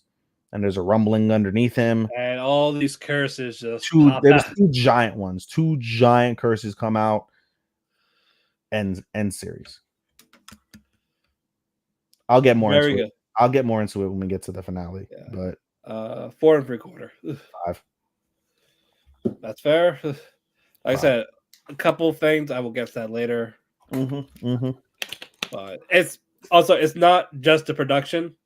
There's more later, but really, no, I'll get to it around. Basically, a lot happened, but it's to the point where, like, if like a regular viewer, like, you need time to breathe. Like, oh shit, now Nami's dead, but I'm like 3 episodes ahead. I'm still processing this, and then this happened, and this happened, and this happened, and this happened.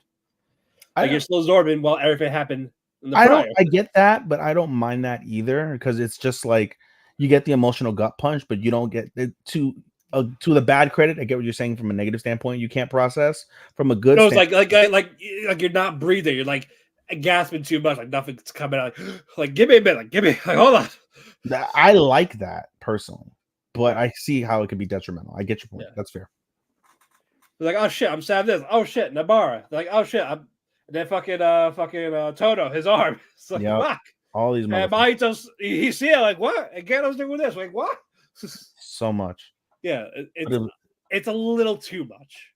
Like, okay. I don't mind it, but this was a little. Your preference was it was a little over the top. Okay, it's a little too constant. Okay, yeah, fair. I'm not gonna talk shit. Right. Now, this one. This was a Christmas gift to us. The finale of part 1. Zom 100.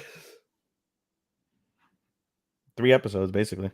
Yeah, we're not going to talk about all 3 episodes. It's basically one arc. It's one arc. Basically, I hated the villains. I absolutely hated the fucking villains in this arc. But basically, it was they're all doing yard work, village work.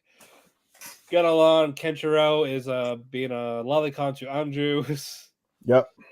Creeping around like, hey, you want to see me naked? Hey, you want to eat udon from my ass? It's like, no, not really. Are you a lolicon? Perfect when she asked that. No, I'm a comedian. Same thing. Yeah, what's the difference? It's just I'm just juggling these fake balls instead of my real ones in front of you. yeah, but I'll be so fast you won't see my dick. You won't see it, even though she saw it anyway. Yeah, because he's jumped into shit. We'll get to Beatrix is learning about the security of the village. Yep. Akira's doing hard labor. Suzuka is befriending the elderly.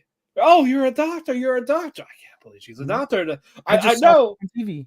Oh, he's a doctor. Then this old man's like, group. Because I'm not your wife. I'm not your wife. Yeah. He's like, I'll leave her alone.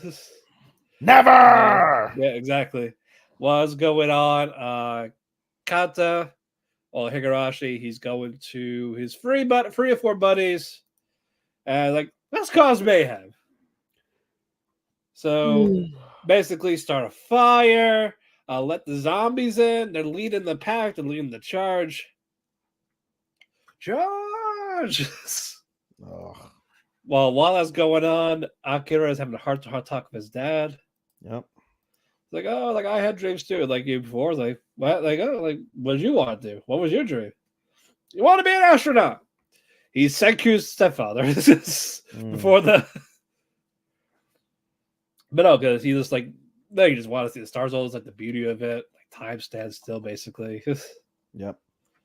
I get it. They're having a laugh. They were drinking, and they hear the zombies. And of course, there's fucking Higurashi. Also, Kenshiro and Akira, they know Higurashi from college. Yep. He was a NEET. They were trying to befriend him, but he wasn't having any of that. Nope. And we find out why later. Yeah, we'll get to that later. That was part 1. And basically, Higurashi, he has his own bucket list of the dead, but it is to destroy society. And then Akira's like, dude, you're taking away their freedom? Like, dude, that's fucking cringe.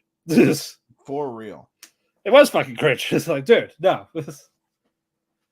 Like you do, yeah, I get having the freedom to do what you want, but you're taking away that by killing them. By taking away other people's freedom, which is not what you do.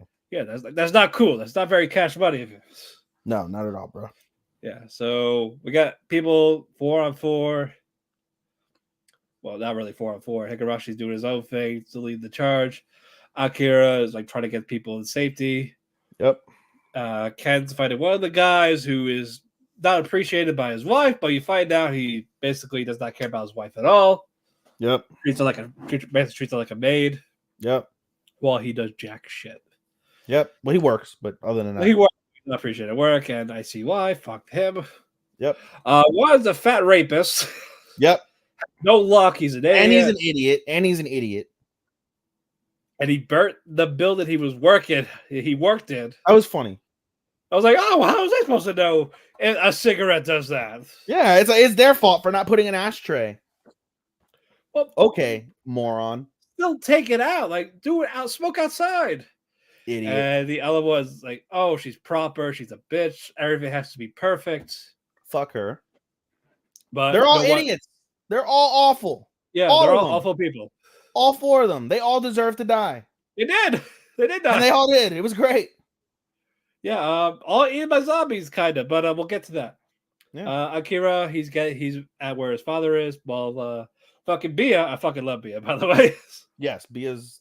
She got the water wheel. Like she brought a katana to a chainsaw fight. That wasn't gonna work, but hey, one of them broke, but she held her own with the other one that was all fucked up at the end. Yeah, her halberd's gone too. Like, oh. Yep. But yeah, it was a distraction. They get to the water wheel to stop the water wheel. Yep. That way the electric fence is down, the power for that is down. Yep. Now she's like walking like right past her, she's like, Can somebody help me down? Yep. Don't know how to get down. Shizuka, she was about to get basically assaulted by this fat guy. Yep. And then the old people are like, no, she's precious. Do not do this. No. Yep. So the old man that grew up there earlier, turns out he's a sure shot. He's the best hunter in the village at the time. And the fucking he broke out his dimensions like, you guys aren't helping her? Hold on. Fuck this. Nah. Yep. So he shoots the gun out of the pervert rapist's hands, and the other ones beat them with bricks and sticks. And the zombies eat him. Yep. And Akira, he sees his dad, and then the dad's like, nope, I'll fight him. Yep. Saying, I don't have long to live anyway. I'm fucking 80 years old. Yep. He's like, what? What do you mean? He's afflicted by something, which we'll get to. We'll get that later. Yep. He's afflicted. I was like, oh, fucking course. That I died. Anyway. I was like, by the way, Akira, I mean, the father, he's holding his own against these zombies. Yep. He's doing What all the the hell? zombies. But there's all the zombies. His heart's giving out. Yep. He's like, damn it, not now. Yep. Higurashi gets him. He saves him. Yep. He's like, this is what I'm going to do. Akira, I want you to be a zombie. So you're going to come out here, let them bite you. If you don't, they're going to kill your dad. Yep. And So his dad was choose. like, don't you fucking come out there. Don't you put your mom in danger. I will Don't disown you. You have so much to live for. Don't you do it. Or you will not be family if you do it. And then he does it. Yeah, the door opens. He doesn't come out though. The zombies just come in. You hear crunching. The screams. Yep. Akira as a zombie. Yep. Like full on everything. The father's like so heartbroken. Yep. He walks over to zombie Akira.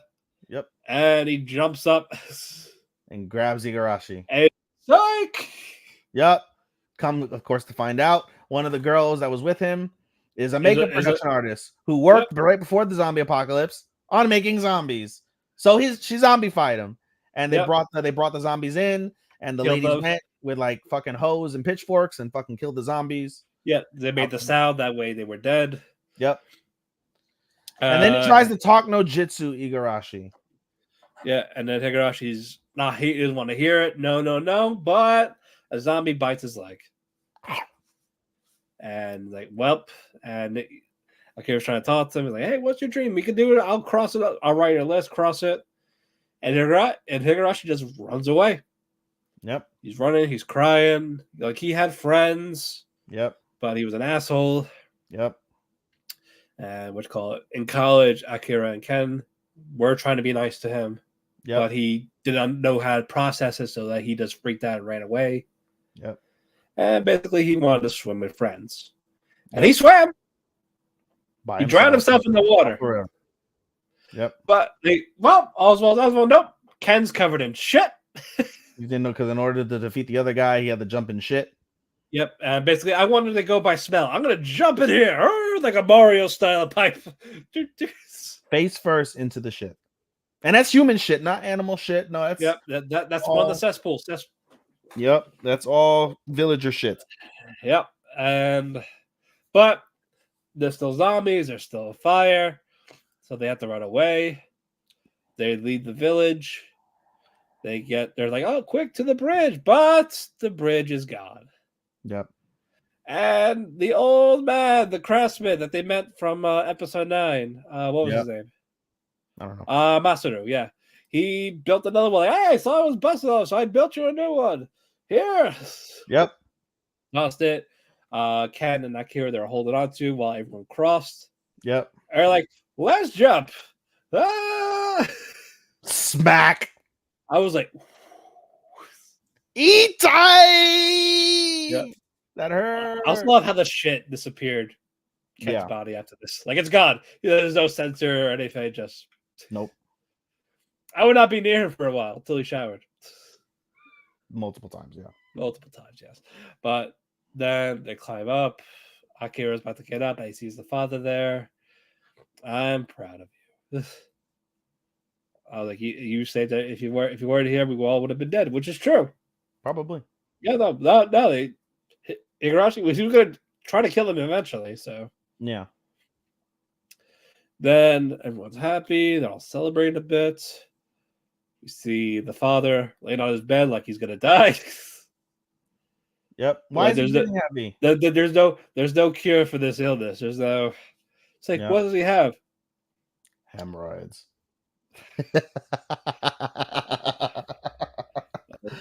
I died laughing. I was like, oh my I died laughing. That was funny. So fucking funny. Akira wrote a goal saying, "Get surgery for dad's hemorrhoids." Yep. Because his dad doesn't like doctors, doesn't like hospitals, doesn't like surgery. And who knows if there's any doctors around, but we'll find one, and he'll fix your asshole. But yeah, then Akira, they're all in the bedroom. Hey, you guys want to write stuff down? They wrote like 80 things. They're like 80 up to 86. They were from 38 to 80. Yep. No, 86. You're right. 86. You're right. 86. They wrote 50 things. Yep. Yeah, they were writing shit down. Like, oh, I want to travel here. I want to go to these beaches, or bring Osaka to its original glory. Yeah, I want to be All nude this somewhere. Shit. And they got their stuff. They're packing up. They're about to go. Yep. And, one of the things, though, in particular that Akira wrote, which is basically going to be the baseline, assuming we get a season 2, is get a cure. Yeah. Get a cure for the zombie disease. And so they're like, where are we going to go? We should go to like the U.S. research. Let's go north. Let's go north, because all great adventurers go north. Yep. And But what call it? Fucking Anju. She's crying. She just wants to see Ken leave. And it's like, hey, I want to see you eat udon with your butt next time you're here. Yeah. He's like, yeah, I turned her now. It's like, why? Is he just gonna put up his asshole and slurp it? Like, what the fuck? Or is he just gonna sit on it and grind it? I don't fucking know. Oh god. But no, the song's playing in the background. They're traveling, they're basically being fucking tourists. Yeah. But we see other people around, like fighting the zombies, like Akira's neighbors was in one of them. We're like, oh, they made it. Yeah. And it's like, are we really like are we never looking for the camera? We're just fucking around. Like, it's coming. Yeah. And I hope we get a season 2. Yep, they end up in Hokkaido in season 1. I 4.5. Gave it 4 3/4, but I rounded up to 5 on analyst. But realistically, it was a 4 3/4. The only thing that bothered me about these last 3 episodes is, of course, they have to involve somebody doing talk no jitsu. Somebody has to fucking like try and be the good guy. Like, no, none of these motherfucking villains deserve to live. They didn't deserve shit except all that they got, which was death. They deserve to die. They all did die, so who cares? Yeah, but still, like, I hate the angel thing of like trying to humanize them. Let's humanize them before their death. No, they deserve grisly fucking death because they're pieces of shit and cause people to die and fucked up a village. Fuck you. Die.